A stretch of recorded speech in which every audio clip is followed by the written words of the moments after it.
बीतते फगुनावा भतार गइले 20 के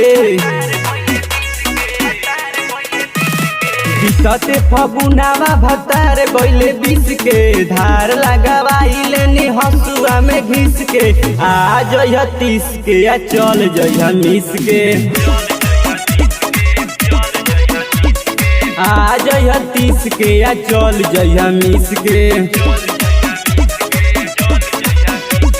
अमावा के चटनी चटाइब तोहे पीस के अमावा के चटनी चटाइब तोहे पीस के आ जइह 30 के या चल जइह मिस के आ जइह 30 के या चल जइह मिस के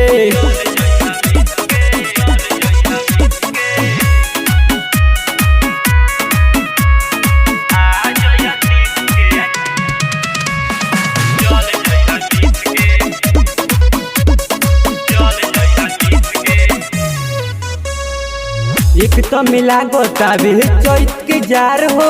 अइह भोर हरिया में करम इंतजार हो गेहूं खेतवे में पाकी पाकी झरता घरे मुआना भतार नहीं रहता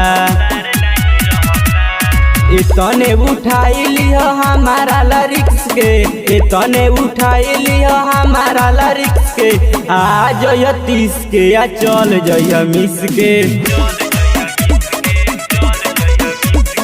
आ जइह 30 के या चल जइह मिस के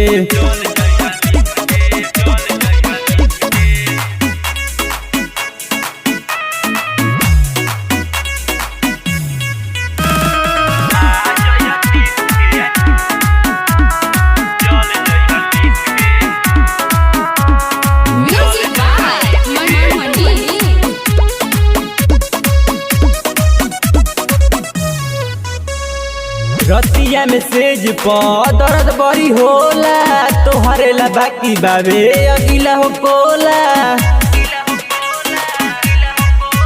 पुरानी के सधाई दीह काट के सुन रंजित भूलइह नहीं बात के नेवाने कराइम पप्पू गलिया 25 के नेवाने कराइम पप्पू गलिया 25 के आ जइह 30 के या चल जइह मिस के आ जइह 30 के या चल जइह मिस के।